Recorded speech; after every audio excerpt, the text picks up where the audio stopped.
Any good cook knows that you're only as good as your tools, so using the right kitchen knife for the job is essential. From chef's knives and cleavers to boning knives, filleting knives, and paring knives, a serious cook buys only quality cutting utensils and stores them in a block to keep their blades sharp.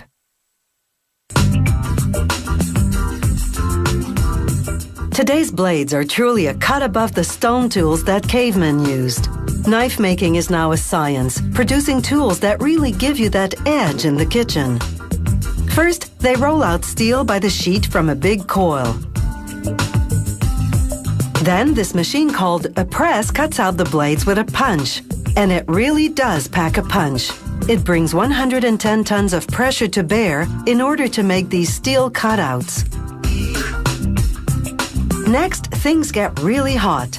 They roll baskets full of the blade cutouts into a high-temperature furnace. The blades bake at 843 degrees Celsius for 2 hours. This hardens the steel.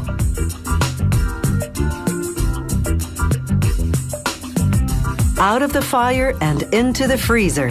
The blades chill out at sub-zero temperatures, minus 49 degrees Celsius, for 2 hours. This freezer is cooled by liquid nitrogen.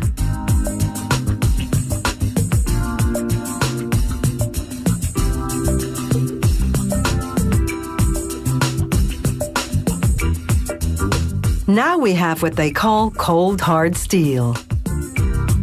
Next, they douse each blade with water while a belt grinder smooths the back of the blade and sparks fly.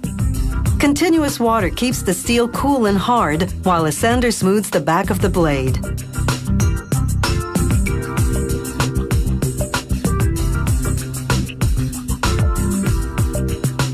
Now a robot moves in.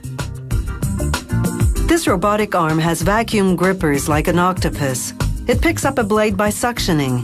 Then it transports it to a grinding machine.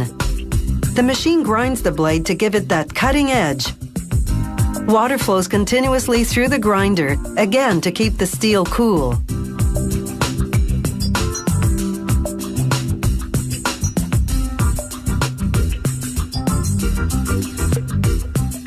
The robot keeps everything moving, putting a paring blade through the grinder every 12 seconds.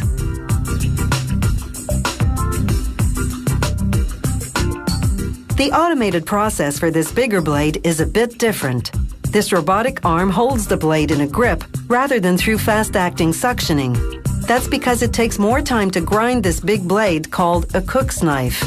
So this arm holds onto this blade a few seconds longer. But if this makes you nervous, relax. The robot doesn't have a habit of dropping them. Some blades require a personal touch, like this Chinese chef's knife used for chopping veggies. The worker runs the blade over the grinding stone very carefully. This gives it a very thin edge.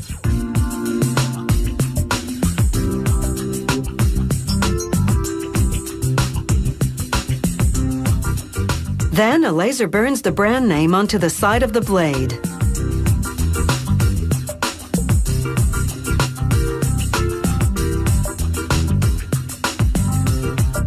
Next, a piece of wood goes into a clamp, and a router shaves it into the shape of a handle. The end of the blade now fits neatly into the handle. A worker clamps the knife onto a riveting machine.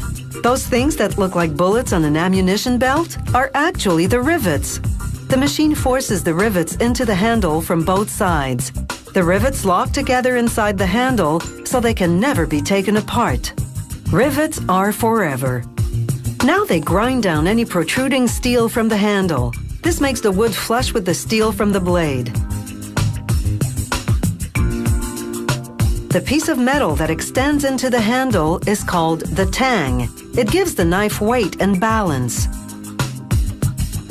Finally, they hone the knife between two stone grinding wheels. With this kind of an edge, these knives will slice paper. But these knives will do their best work on the cutting board, where they'll make the cook's life easier and meals tastier, no matter how you slice it.